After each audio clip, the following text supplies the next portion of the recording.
You've got to shoot this bit, Margaret. You've got to shoot it.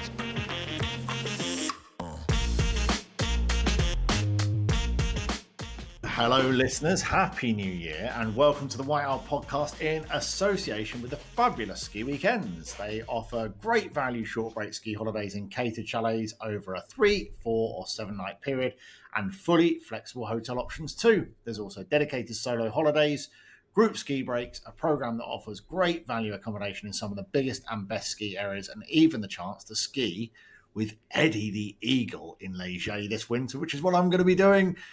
Everyone visit skiweekends.com if you want to come and ski with Eddie. Rob Stewart, how are you? Happy New Year. Yeah, good. Thanks, Dom. Happy New Year to you too. And welcome, everyone. Happy New Year to everybody. You're going to be skiing with Eddie the Eagle in Les Gets the middle of January, which is fantastic. Say hi from me. Have a good time. I'm going to be in Turkey around that time skiing with Dan Egan. So, you know, we're getting about a bit, aren't we? We're getting about. Pretty impressive. You don't often hear people saying, I'm going to Turkey skiing, do you? No, you don't. And I keep saying to people, I'm off to Turkey. And they're like, oh, that's nice. I'm going, wow, I'm going skiing in the middle of the country. And they're like, wow, I didn't know you could ski in Turkey. Obviously, people know Turkey for sun and beaches, but there are a lot of mountains in the country. I'll introduce myself, as always, Dom. I'm Rob Stewart from Ski Press, PR Director of Ski Press, General Ski Gear Geek. And obviously, Dom, as people know, you are the publisher at In the Snow magazine. Yeah, that's it. When each week we talk about ski news from around the world, where's best to ski now, uncover the latest ski gear for the season, and feature some of the best ski destinations on the planet, a bit like Turkey. Yeah. Could be. Well, could be. Absolutely. I'm looking forward to reporting on it. And here we go into the new year, Dom. Great snow conditions in pretty much everywhere across the Alps at the moment. Most certainly the well-known destinations across the Alps. And more importantly, no real sign of sort of super warm temperatures to come through January at the moment. Yeah, very important. It's looking like one of the best starts in the New Year's, like you say, and it should continue too. What are your plans, Rob? I'm going to be hanging out with you in Telford next week, Dom. Forget skiing, the lovely powder of the Alps right now. It's the Slide Trade Show in Telford. We love it. It's an important event, Rob. It's when we go and see all that lovely new kit for the 2025-26 season. I did notice on the second day next week of Slide, on January 8th, it's the night slalom from Madonna di Campiglio. That always means a big party, and I might hang around for that. And we always get lights of Finlay Mickle around, former World Cup ski racers giving their own little commentary on those races, so it should be good fun. Yeah, absolutely. And of course, later we'll be hearing from Ed Drake in the podcast about what's happening in the world of ski racing. And his words to me were, Dom, how am I supposed to fit it into this timescale? There is so much going on. Oh, so, goodness. Yeah, exciting report from Ed Drake from the Ski Racing Podcast. Well, yeah, we'll hear from Ed. There's so much going on. Lindsay Vonn has obviously made that comeback. I'm not going to say anything else because things are changing all the time. Absolutely. And worth reminding listeners of the interview we did with her a few years ago, Rob. I remember you being starstruck, if you don't mind me saying. I was a bit starstruck. I mean, it was the whole build-up to that interview. There was a lot of PR people and a lot of official people around. But I must say, Lindsay made us feel very, very relaxed very quickly when we went into that hotel room in Munich. I really enjoyed that interview. It was a lot of fun and she was great. It was interesting watching Lindsay race. She proved she could still do it at the very top level. We'll hear from Ed later on where she is right now because it is a bit complicated. Seeing her ski like that, at 40 years old, she could still do it at the top level. I don't know what it says about everyone else when she was just beating them all the youngsters. It's a bit below the belt, that, Rob. Yeah, a fair point. We know Marcel Hirscher's injured now, and we probably won't see him again this season. Perhaps Vonn's comeback will be good for the sport. Push people on a bit. If you're at the top of the game and getting beaten by a 40-year-old, maybe you need to step up a bit. Come on. 40's the new 30, Rob, as I keep telling everybody. Well, 70 is the new 60, which was the subject of a recent article in the Times based on some research. It sort of bodes well for the skiing industry because, let's face it, we do want to be skiing when we're 70, don't we? 100%. We know the average age of the skier worldwide is the late 30s to early 40s, slightly higher in the UK, and that has gone up by nearly 10 years in the past 20 years, so that's pretty scary. Yeah, I do see a lot of young people skiing though, Dom, which I know goes against the data, but I do see a lot of young people on the slopes, which is great. I've got two coming up through the ranks, 13 and 15, and they love it. They are mad for it. It's interesting, Dom. My daughter as well, 15 years old, same as your daughter, and it took her a while to really get into it. We had a great week last year in Courchevel 1650. I reckon it all clicked. And, she's starting to realise the potential for the après and those nice lunches and some of the blingy shopping and all of that kind of stuff that goes with skiing. I know she's into without that. a doubt. It's definitely the full package, Rob, isn't it? Maybe we need to do a beginner's special because so many of our listeners are already skiers and snowboarders. There's a world of people out there that haven't ever been skiing. And, it isn't just about the skiing, is it? It's about the whole shebang. Yeah, I like that. Obviously, we can all share that information and spread the word. Skiing, it's not just about sliding downhill. There you go. The new industry tagline. What a great tagline, Rob. Yeah, I should get a job in marketing, Dom. What's maybe stick to? Well, it's all that champagne swinging and parties. Works for me. Still, I like a tagline. Skiing, it's not all about swigging champagne and parties, but they do help. How about that?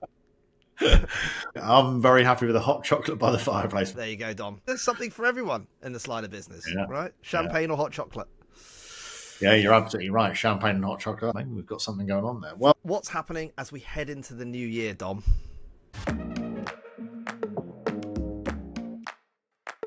Have you heard of Preet Chandi, an adventurer from Derby? Yeah, she's attempting to become the first woman to ski solo and unsupported to the North Pole. What an achievement. I mean, that will be incredible. It's only been achieved by two others, Norway's Borge Ulsland in 1994 and Britain's Pen Haddo in 2003. Chandi has already set polar exploration records, including being the first Asian woman to complete a solo South Pole expedition in 2022 and breaking the record for the longest unsupported Antarctic ski trek in 2023. A North Pole journey starting in March from Ellesmere Island, Canada. It's obviously a unique challenge, such as shifting sea ice, open water crossings, rough terrain, and not to mention the polar bears. Oh my God, that is so... I would just love that. That's my dream. Oh, really? She's obviously in a full-on physical intense training program, plans to gain 15 kilos before the trip. Wow. And despite difficulties, Chandi hopes to inspire others by showing that challenges can be overcome one step at a time. If successful, she'll cement her legacy as a trail-blazing polar explorer. Do you know what? I think if I could write on my gravestone what I'd want written, I would love to have written, I'm a trail-blazing polar explorer. I mean, how cool is that? That's just epic, isn't it? Yeah, Dom, it's absolutely incredible. What a thing to do. Unsupported trip to the North Pole, to the Arctic, and dodging polar bears. How much fun's that going to be? She must want to listen to a podcast. I'm going to send her a link. A podcast would be really helpful.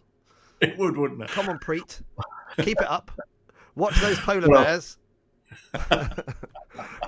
What else have we got, Rob? We've touched on it already, but the fabulous Christmas and New Year snow conditions continue across the Alps into the new year. They're experiencing some of the best Christmas and New Year skiing conditions in years, following heavy snowfall.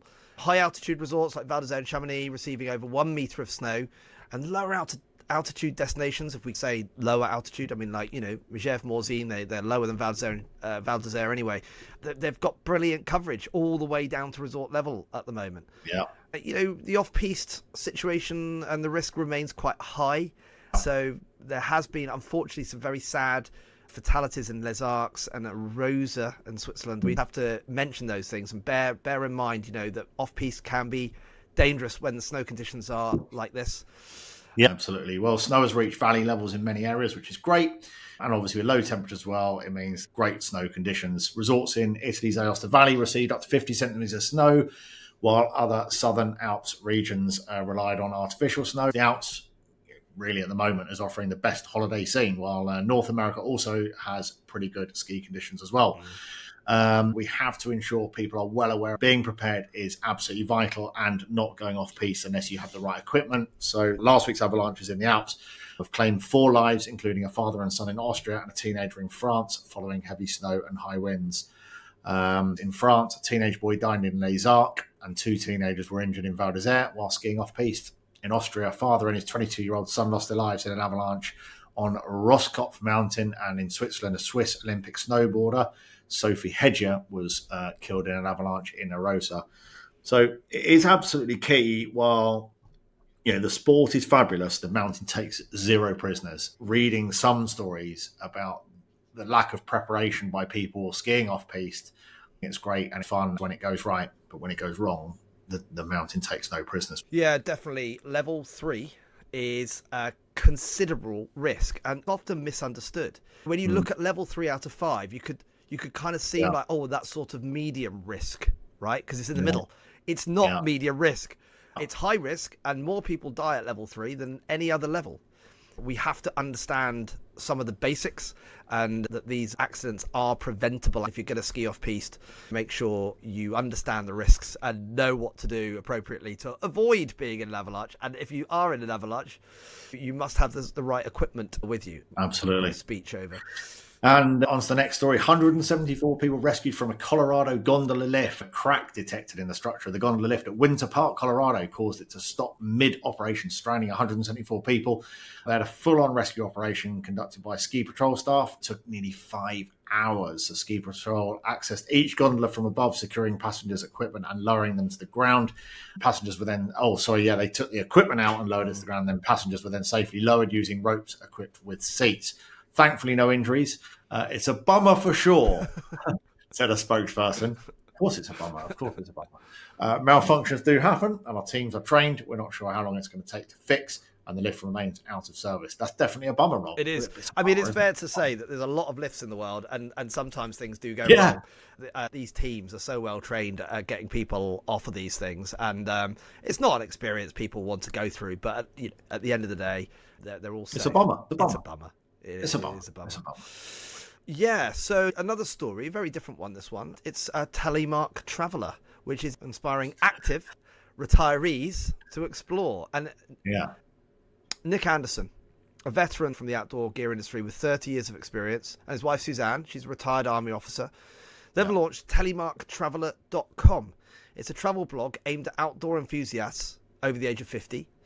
The blog encourages retirees...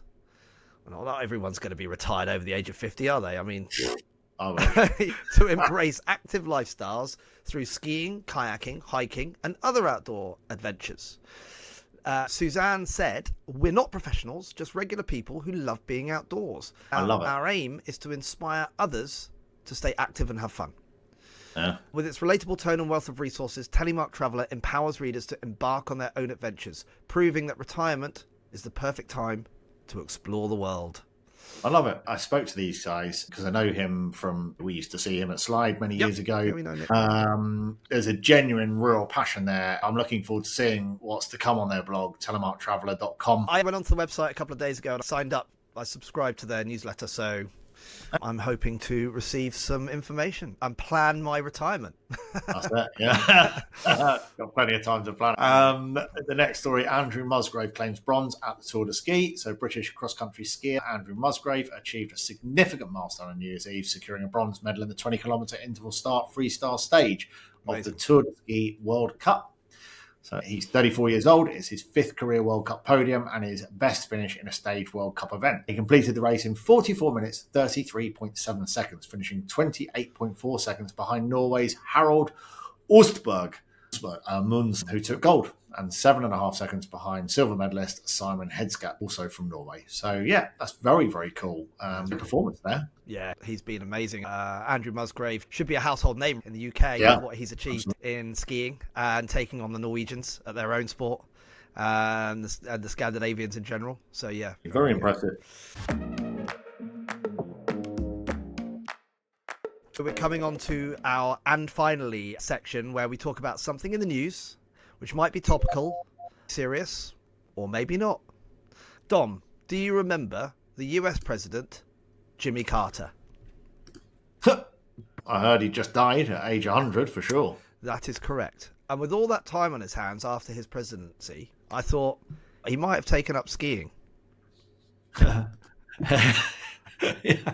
Well, I would definitely have done that. Yeah, me too. But no, he didn't, actually. Instead, he did all these incredible things for world poverty and all sorts of other things. Not seen a ski slope. But it did spark some interest, and I did some research on what US presidents did or do ski. And I went to the good old internet to see what I could find. Oh, nice. And who led the way on the slopes, Rob? Who was the charging skier of our past presidents? Apparently, it was President Gerald Ford. Ford was an enthusiastic and skilled skier who frequently hit the slopes, particularly in Vail, Colorado, where he and his family spent a lot of time. He was such a fan of skiing that his presence in Vail helped boost the area's profile as a premier ski destination in the 1970s. He took skiing holidays, though he was cautious about being seen as overly indulgent in leisure while in office. Good on him. I'd love to be known as being overly indulgent in leisure while in the office. Well, on the subject of Fords, have you seen the new Ford Capri advert, Rob? I mean, the new Ford Capri is out. Yeah, I've seen that, and I must say, loads of skiing in that. Very retro. Yeah. Great to see the Capri back in again, and an electric version too. What about other US presidents then, Rob? I'm really pleased we've gone from US presidents to the Ford Capri. But anyway, I know. Yeah, I did find a few things about other US presidents. This is what we can say about John F. Kennedy. While JFK wasn't an avid skier, he did spend time in Aspen, Colorado. At other ski destinations, his wife, Jacqueline Kennedy, was a much more enthusiastic skier. And she often visited European ski resorts like Gstaad, in Switzerland, of course, and Courchevel in France. The Kennedy family's glamorous lifestyle helped popularize skiing among the American elite during the 1960s. Of help. You can imagine Jacqueline Kennedy in Gstaad, probably in the Gstaad Palace Hotel. Actually, I went there once, and I can say it is a very special place with tons of celeb pics on the wall, and I'm pretty sure Jacqueline Kennedy was one of them. Bill Clinton reportedly tried skiing, but wasn't known to be a frequent participant. He joked about not being very skilled on the slopes and didn't make skiing a major part of his recreational activities. So close, but no cigar. Yes, you could say that about his skiing anyway, I guess. Then, of course, there's Barack Obama. While Barack Obama wasn't known for skiing himself, he did enjoy taking his family on winter vacations to Aspen, Colorado, where his daughters reportedly learned to ski. The Obamas made these trips more about family time than showcasing a love for skiing. Okay. I got to say, I always liked Barack, but now I know he went to Aspen and didn't ski. Yeah. I'm not so sure now. Sorry about that, mate. And we know that the French president, Emmanuel, likes skiing. Apparently, he went to the Pyrenees, a resort of La Mongie recently. That's interesting. Yeah, but he also closed all the ski areas down over COVID, so he can't be that much of a fan of skiing, can he? We need to find out whether Sir Keir Starmer is a skier. I did some research on that, but it was inconclusive. We know the Prime Minister is a listener of our podcast, Rob, so let's wait until he contacts us. He might deny that, I suppose. There's a strand online about his father owning a chalet in Gstaad. Really? Personally, I think it's utter nonsense. But if Sir Keir could clear that up for us, which would probably be quite good for him as well, that would be good. I suspect his dad never owned a ski chalet. I think some people think he did. Yeah. Maybe invite him on the UCPA not-for-profit ski trip, Rob. What do you think? Oh, that's a good idea, Don. Yeah, we could show him that skiing doesn't need to be all about champagne swigging and parties. Just a sport, enjoyed in nature. On the other hand, perhaps keep him away. He might tax it. He might tax it. A tax on skiers. Now, that would cause a riot. Light's gone. I'm going to change these lenses, people. It's time to look at our gear for this week. We have a nice selection of items to cover. Cool. Let's start with the Columbia Snow Trot women's mid-snow boots. They're 100 odd quid. Waterproof boots for wearing around resort. Real warm, 200 gram insulation, omni-heat, reflective lining, very fleece interior. Lightweight midsole, super comfortable. They're very rugged. They're great for on ice. You get that sort of grip in the slippy weather. Perfect for sports and everyday style. Easy on-off access. You can find them at Columbia Sportswear in UK sizes from 3 to 10. So then we also have the Mountain Warehouse Galactic 3 Extreme Waterproof Men's Ski Jacket. I just love the name of that, the Galactic 3 Extreme. Yeah. It's a £220 retail price, which is already good value for this jacket, I'd say. But right now, you can get it for around £85 on the Mountain Warehouse website, which is a total bargain for this bit of kit, I must say. Okay. Yeah. Galactic 3 Extreme Waterproof Men's Ski Jacket offers a modern design without losing out on its functionality. It's made of waterproof and breathable fabric with tape seams, detachable snow skirt and a hood. So yeah, check that out at mountainwarehouse.com right now for £85. Amazing bargain. Pretty much all sizes are available too. From kids to larger adults, you'll find a size there. Fantastic. I mean, the Galactic 3 Extreme, I'd expect to be able to go to space in that, let alone ski in it.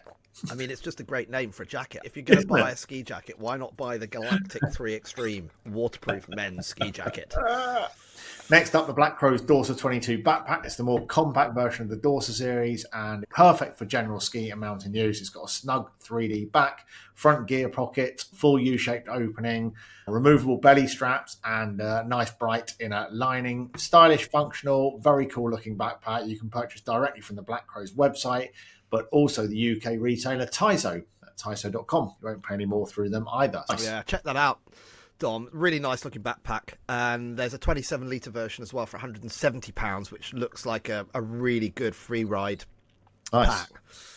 Right, onto the Thermic thin ultra heated glove liner.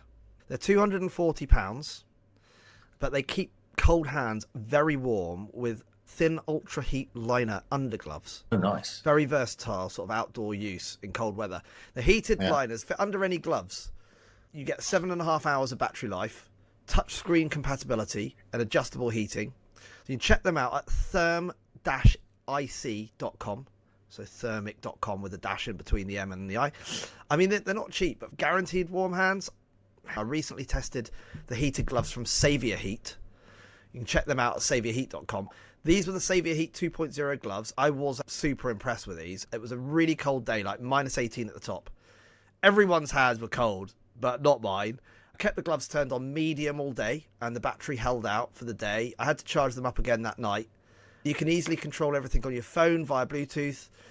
I've tried heated gloves before. They haven't always impressed. These ones did. Nice. They've got 30% off right now. They come in around £120 at the moment on saviourheat.com, which is worth checking out. Yeah, absolutely. We've also got the Dare to Beat Women's Snowburst overhead ski jacket, 75 quid, which is currently 50% discount from the usual recommended retail price or manufacturer's retail price of 150. So it's an over the head ski jacket, probably for cooler people than us, Rob. I know it's a lady jacket, but it's one of those pullover ones. Full front, it's half zip. It's got the Ared 1010 fabric. It ensures waterproof breathability for snowy days in the mountain. Recycled high warmth padding, snug overhead design, which is really cozy. It looks really nice. Just really caught my eye. Complete with ski pass pocket, fixed snow skirt, and adjustable features. Check it out at daretobeat.com. I like an overhead jacket. I've got an 19 Berghaus overhead Gore-Tex jacket in the cupboard. I can't let that one go. Anyway, we're going to look at the Scott Ultimate Dryo Ripstop Women's Jacket, which you can find for around £250 if you look online. The RRP is £350. But the jacket offers waterproof and breathable protection thanks to its dryosphere membrane. It's durable with a ripstop fabric. It's got an insulated design as well, so it's a warm and dry jacket for general skiing. It's available in all sorts of sizes from extra small to extra large. Check that out on scott-sports.com. Nice pieces of kit there, Rob. And we're going to see loads of kit next week. It's very exciting. Very good. So that's our gear for this week. Where is best to ski now? That's what we're on next, Rob. I mean, I know we've covered some snow conditions because things are pretty damn good. I got a message last night, a late night video from La Plan, and it was showing the snow bucketing down. And they were doing controlled avalanche explosions this morning. This is the Friday, the 3rd of January. So pretty exciting start to the new year. Where is best to ski now, Rob? Yeah, it's great, isn't it? The snow level's good, snow level's low. Let's break things down to look at where the very best snow is in various places across the world. Let's start with the Alps, Dom. You've already mentioned La Plan, but... Right now, the Grand Massif area in France has well over 2 metres of snow at the base, making it officially the most snow in the Alps as we head into the new year, which is very cool. Yeah, it's interesting. I'm not surprised, Dom, because that area obviously includes Flaine, the resort of Flaine. Yeah, it's got one of the best snow records in Europe for snow depths. So yeah, that's not surprising to me that is the most snow right now. Yeah, and then the Three Valleys is also in great shape, as other resorts further up in the Tarentaise you'd expect. Then in Austria, Obergurgl currently sees the most snow at its base, and Adelboden in Switzerland shares the same stat there too. But overall, there's pretty good coverage everywhere. I can see good cover in Norway. I don't think they've got huge amounts of snow in places like Hafjell, but they've got great on-piste conditions. There's loads of cover. Mørkdalen further west have quite a lot of snow. Generally in Norway, as you would expect, it's cold right now, so it's staying below freezing temperatures and more snow is forecast. You can't go wrong over there in Norway. It's going to be a winter wonderland for the next few months. What about North America, Dom? Pretty good there. December wasn't amazing, but Colorado and Montana are in great shape, as is most of Canada. I'd say right now places such as Whistler in BC, Big Sky, Montana have some of the best snow conditions in North America. Definitely look out for them. What about Japan? Yeah, Japan's really good right now. They're having a stormer of a season. I think it's taking the top spot right now. They've had over 3 meters of snow on the higher parts of the mountain. This is shaping up to be a properly classic Japan season right now. Overall, so far, a good, solid season of snow, which is great. I am heading out to Leger in just 2 weeks' time. So fingers crossed conditions stay fantastic. And then we'll be heading to La Clusaz. So all happening in January, Rob. Absolutely. Right, so let's now hear from Ed Drake on all the Alpine ski racing conditions. Ed Drake, how are you from the Ski Racing Podcast? Tell us what is happening in the ski racing world right now. Hello, the Whiteout Podcast. Ed Drake here from the Ski Racing Podcast with your latest World Cup update. It's been a minute since we chatted. We chatted right at the beginning of the World Cup season, and most of the chat there was about the comebacks, about the guys that have been out, the likes of Von and Hirscher. Update on Hirscher. If you missed it, unfortunately, his comeback has been cut short, and he ruptured his ACL in giant slalom training. Real shame. And then he put out a tweet saying that it probably will be his last race. He never picked up an ACL injury or any injury like that throughout his regular racing career, if you like. And then on his comeback, it was too much. And unfortunately, the sort of dream scenario that we were hoping to see and potentially expecting to see has been cut short. Michaela Schifrin's pre-season was all talk about this 100, the Schifrin 100, the 100 World Cup victory target that we were expecting to see her hit and hoping to see her hit on home snow over in Killington right at the end of November into the beginning of December. But that also hasn't come to pass just yet. On victory number 99, she crashed just after victory. So going for the 100, she crashed and ended up crashing and landing onto her ski pole, which then speared her in the side of her abdomen. And then because she sort of then rolled over the top of it, so also sort of pierced her skin, gouged sort of a bit of her insides without trying to gore the details there. And so she has been out since the end of November. Real shame. We were hoping that she might be back for the races between Christmas and New Year, but she says she's not ready yet. Still, with all the action that went in there with the sort of the nature of the injury, she had to go back in there for surgery to clean it out again because it wasn't healing the way that they needed it to or hoped it was going to. And she is still not back. Not sure when she's going to be back, but obviously with the World Champs coming up in Saalbach mid and early February, we expect to see her sort of, I guess, focusing in on making sure that she is ready for those. The 100's going to come. It was going to be all Hollywood, wasn't it, with her getting that win on home snow, but it was not to be. The other comebacks we were talking about were Lindsey Vonn. Lindsey Vonn, 5 years out, much the same as Marcel Hirscher, but also at the same time, not the same as Marcel Hirscher, because Lindsey Vonn has had knee replacements. She's had umpteen surgeries. Her body's been through the ringer. Her back was giving her so much jip towards the end of her career, but she's decided to come back. She has now raced her first World Cup, and it was over in St. Moritz, and it was supposed to be a double Super G. We only got one of the Super Gs done because the following day the weather wasn't very good, and on that day she was 14th, 1.18 off the pace, and you have to say she barely looked like she got out of second gear. I know that is a cliche, but she had so much more to give. But it will be really interesting. Gone from St. Moritz, which is an inverted commas easier racetrack, to the likes of the next stop on the speed tour, the downhills are in St. Anton, which is pretty tough for the on the Women's World Cup Tour, as is Cortina d'Ampezzo, which is going to be the slope for the Women's Olympic Games. So it is going to be very, very interesting to see how she gets on when the tracks are a bit more gnarly, really putting her body through the paces, and also having to risk it all. She talked about how her body feels much better nowadays. She isn't in pain after she's had multiple surgeries post her ski racing World Cup career. Now, does she want to put that all on the line and risk it all when it becomes bit rutty and gnarly on the toughest stops on the World Cup Tour? We will soon find out. That is coming your way. St Anton for the women.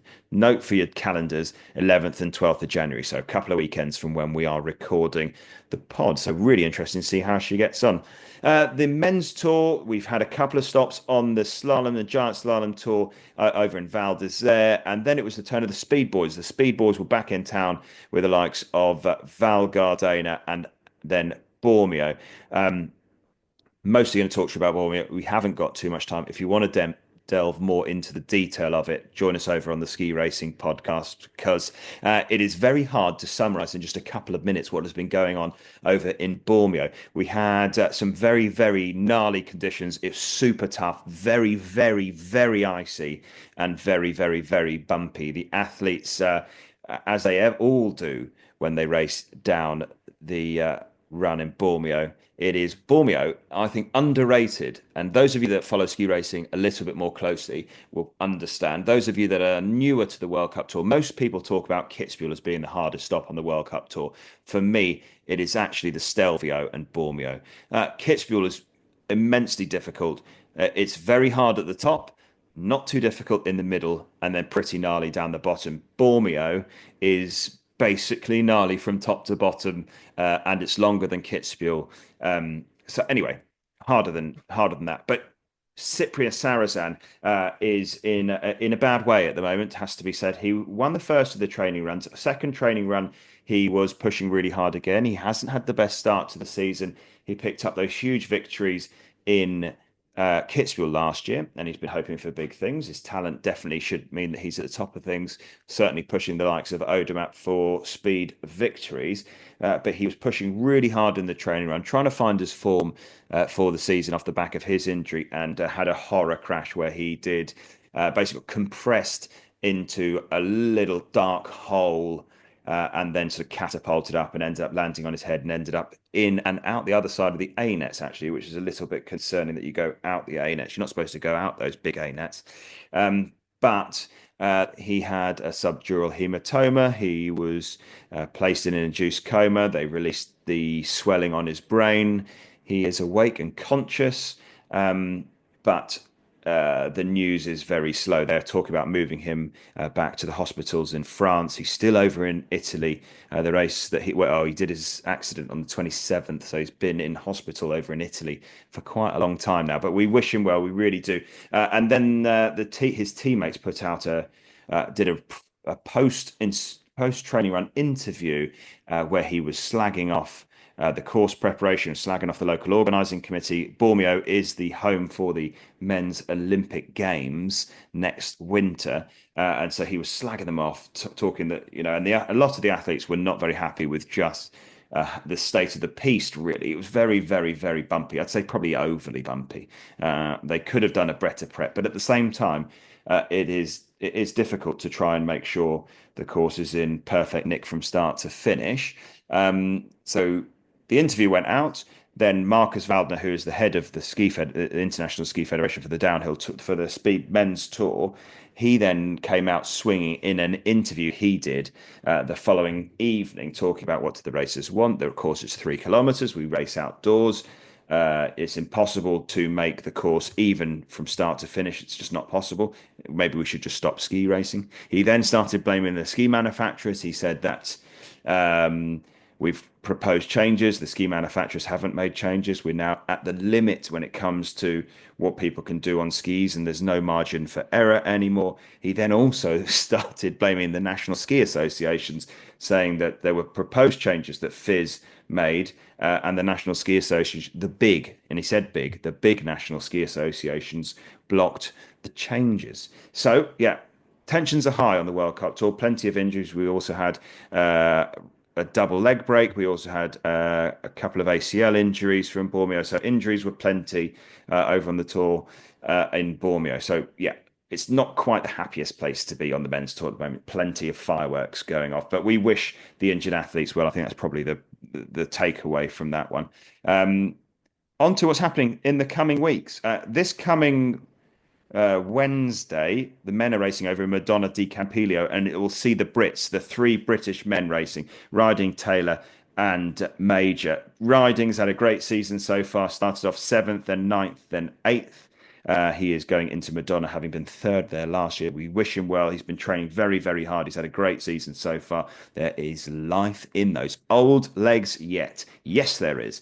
Taylor's been going well as well. Qualified in Gurgle, 23rd. And then in Val d'Isère, he picked up his second best ever World Cup result with 12th.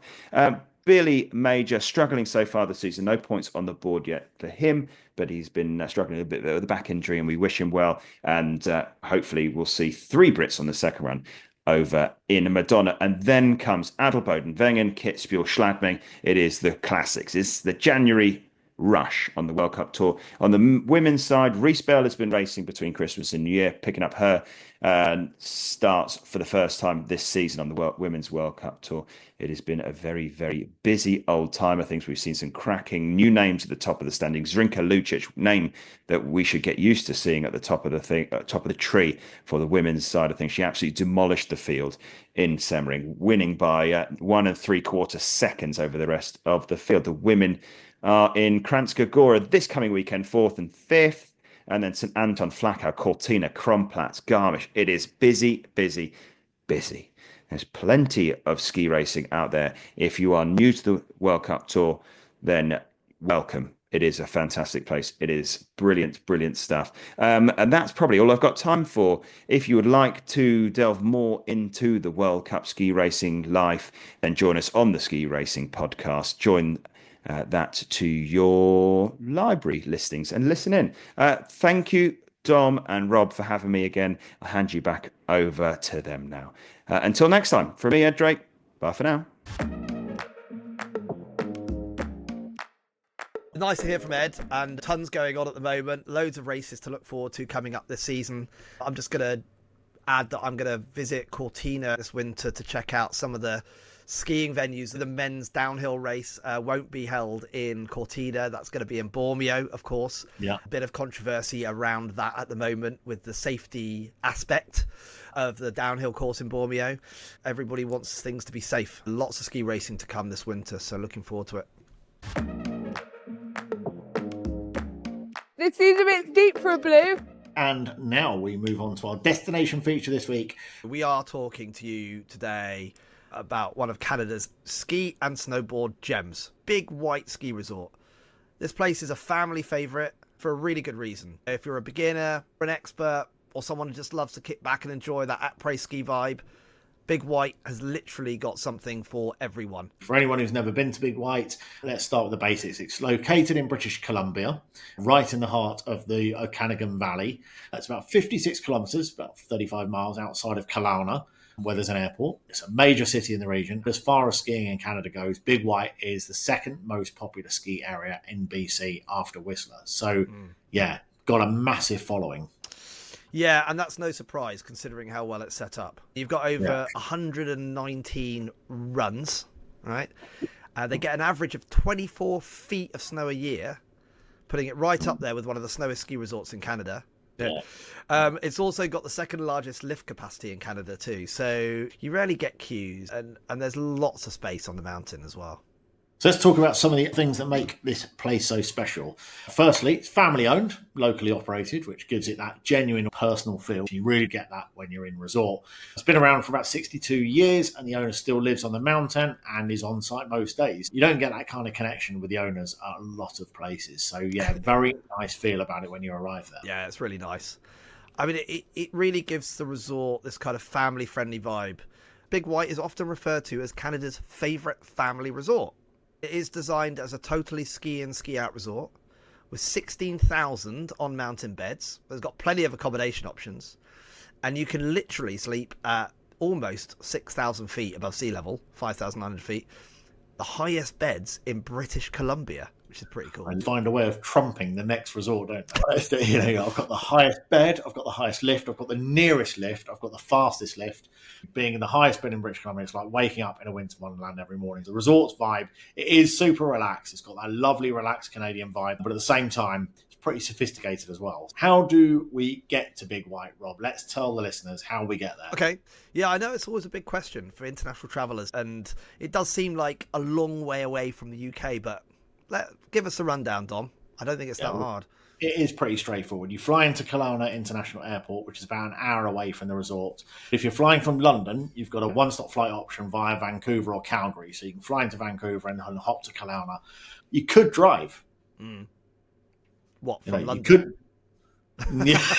That would be quite a cool one. Maybe that's one for the bucket list, isn't it? Yeah. You could definitely drive up from Vancouver. I mean, you can drive from Vancouver. It is a long drive. You've got to go through the mountains. I reckon, I haven't Googled this, Don, but I'm going to say it's probably an 8-hour drive from Vancouver. That's what I would say. Really? I reckon it's less. I reckon it's 8. 5 hours. Is it? That's all right, mate. That's not bad, actually. And it'd be a nice drive. 5 hours from Vancouver, because it's closer than I thought it would be. 4 hours to get to Val d'Isère, doesn't it, from Geneva? If you fly into Kelowna, it's a pretty short shuttle ride or a drive to the resort from there. We're talking about like an hour. Maybe an hour and a half if you're going to take the scenic route. Getting there is nice and easy, and when you arrive at Big White, you're greeted by some pretty amazing terrain. This place is for all ski levels, and that's great. Yeah, let's talk about the terrain, because honestly, it's pretty much what makes or breaks a ski resort, right? Yeah, it is, absolutely. They've got over 119 runs spread across 2,765 acres of terrain, and something for every level. For beginners, there's plenty of gentle green runs to get your legs underneath you and warmed up. The Happy Valley area is perfect for those just starting out. Wide, mellow slopes, and it's got that great family vibe too. There's even a learning centre for kids and first-timers, so you can get your ski lessons right there. Yep, and for intermediate skiers, or snowboarders, of course, you've got lots of variety in the terrain, plenty of blue runs, those sort of cruisy blue runs that you might expect. But there's some challenging stuff as well. The powder quad chair, Falcon double chair areas are really good for intermediate skiers who want to take their skills to the next level, and also explore that sort of lovely gladed terrain that you can imagine in Canada. All those lovely glades. Really nice. Unless for advanced skiers as well, those who live for the free ride, Big White is an absolute playground for expert skiers. So the Gem Lake and the Cliff Chair areas are legendary deep powder ski runs. So yeah, that's a great area. Yeah, it's kind of like the best of both worlds there. You've got tons of terrain for all levels of skier, but also the kind of free ride terrain where you can push your limits if you're looking for that sort of thing as well. What about those non-skiing activities, Dom? We know everyone loves a bit of extracurricular stuff these days. Yeah, exactly. Yeah. Some awesome non-ski activities. They're great for it out in North America, aren't they, in Canada? So snowshoeing, snowmobiling, they're all big hits, especially if you want to explore more of the mountain. Yep, or if you're feeling a bit more adventurous, you can even try bog sledding, right? Amazing way to see the mountain from a new perspective, and there's always a chance to take a little time out for some spas or just hanging out at Canada's highest outdoor skating rink, if that's your thing. Yeah, for sure. If you've got the kids, they'll love the tube park as well, where they can race down the hill on tubes. That's a ton of fun for all ages, not just reserved for children. Well, I was going to say, I'm always up for that kind of thing, Dom. But let's talk about the nightlife at Big White as well, because after a long day of skiing, you'll definitely want to wind down. Big White has a pretty decent nightlife scene, especially considering it's a family-orientated resort, Dom. What do you think? It's definitely got that relaxed vibe when you're there. You really do feel that. But there's still plenty to do. For Après, you've got spots like Snowshoe Sam's Pub, the #1 ski bar in North America. Great beer, great food, live music. All sets the tone for a great fun night out there. Nice. And if you're looking for something a little bit more sort of refined, check out the Globe Cafe and Tapas Bar. It's got this really great atmosphere. Perfect for sitting back, enjoying some tapas or a glass of wine after a big day on the mountain. Nothing like a bit of tapas and a glass of wine, I'd say. Or if you want to go a bit more upscale, 6 Degrees is a fantastic option. Nice sort of fireside dining room, real sort of upscale, cozy, slopeside atmosphere. Very, very nice place to eat. Nice. Let's talk about food. Let's look at some of the best spots to eat at Big White. Beyond the nightlife, there are some great restaurants for all kinds of tastes. It's very international. For families, the Bull Wheel's great choice. It's casual, has an awesome vibe, nice menu that will fit anybody. Whether you're into pizzas, burgers, something a bit more refined, you're going to find it there. So that's the Bull Wheel, which is really nice. Right. There's another one that's really good for families. It's the Market Cafe. Oh, yeah. Yeah. You've got a selection of different fresh produce, deli items. You can find all sorts of stuff that you need there. It's more than a grocery store, because it is a grocery store, but it's also a bistro. So you got, ready-made dishes, really nice things that they do there, weekly specials, all of that kind of stuff. It's like a small supermarket with a cafe as well. Very cool. Yeah. And for dinner, Sopra, Sam's Italian Kitchen, is always a winner. Sopra Sam's brings that sort of more Italian authentic cuisine to the heart of the resort, which is really nice, and it's obviously fits with a lot of kids as well. It's got superb Italian flavours. It really does feel like a genuine, proper Italian restaurant. So they have everything from warm olives to fresh pastas and pizzas, cannelloni, and, of course, the resort's famous gun barrel coffee. Overall, there is tons of choice when it comes to eating and drinking, and I must say, you know what? My experience of the food in Canada has always been excellent. Fresh, amazing, considering you're quite a long way from the sea. It's often really good seafood. Very impressive, really. Yes, and it's a big part of a ski holiday, Rob, not just for Rob's lunches. You can eat well in these resorts, and you can eat well here for sure. So let's look at accommodation options as well. Yeah, Big White has got an amazing selection of accommodation. It really has. There's ski in, ski out options. You've got private hot tubs. Always a plus for anyone who wants to be right in the heart of the action because the accommodation is on the mountain. For something more high end, the Sundance is one of the resort's top hotels. It's got everything from, luxury suites, hot tubs, best viewing platforms, especially for the Saturday night fireworks from a lovely, lovely Sundance pool and hot tubs deck. It's very swish and swanky. That is conjuring up some views. If you want something super convenient, family friendly, the Inn at Big White is a solid choice. It's right at the base of the mountain, and it offers a ton of amenities like an outdoor hot tub, ski storage, easy access to the lifts, great location, perfect to look at. So look at the Inn at Big White. Very, very good, convenient place to stay. Yep. But, something a bit more budget friendly as well. There's plenty of condos, apartments in our language, of course. Yep. Vacation homes around the resort can fit families or small groups. And many of them are self-catered. So, you've got flexibility on that front as well. Well, there you have it. Awesome terrain, family-friendly vibe, awesome snow conditions. That's almost a guarantee. It's definitely on the one of the best ski destinations in Canada. Whether you're skiing, relaxing, sparring, eating, looking for adventure, this place got it all. Yeah, looking forward to going back to British Columbia, Dom. It is an incredible place. Big White, definitely a solid family destination. If you're thinking about going to Canada as a family, Big White is the place to check out. It really is well set up for family skiing holidays. Yeah. When you hear that it's second only to Whistler, you think, wow, I need to get out there and see this place. Yeah, definitely. And just that whole region, that whole area of BC and the towns. Personally, like you say, you could drive from Vancouver or Calgary. You could stop off a couple of places along the way if you wanted to do that. The driving in Canada, the roads are amazing. They are amazing. The Okanagan Valley is quite a special place, actually. They make wine in the Okanagan. It's one of the wine growing areas of Canada. They have a really interesting climate. It's kind of like, perfect wine growing conditions. And then you've got all this snow. I think they get humid air coming up from the south and the west, and it hits the cold air of the north, and it just dumps it. Cool place. Definitely one for our list then, Rob. Let's get out there. So that's it for this week, Rob. That's it from the White Owl podcast. Thank you, listeners, for your loyal following and making sure that you like and subscribe to our podcast. Do leave your positive comments and your 5-star reviews. It helps other like-minded skiers find our podcast. Rob, next on our agenda, up to Telford to see the latest ski gear, on to Turkey, out to Leger, down to La Clusaz, back to the podcast. What do you think? Yeah, I've got to squeeze in the Leger and Châtel trip in there as well, actually, after La Clusaz. So my diary is pretty packed at the end of the month. Hoping to get out to Austria in the February school holidays. We're talking about February half term. It's 2025. How exciting. And some of the greatest snow conditions out there. Definitely, if ever you're going to take a ski holiday or if ever you're going to introduce a friend to skiing, January 2025 is the time looking at the snow conditions. That's it for this week, Rob. We will see you in a couple of weeks' time. Safe travels, safe skiing. Adios. Cheers, Dom. Have a good one. Cheers. See you next week. Talkie-walkie? I'm pretty sure it's called a walkie-talkie.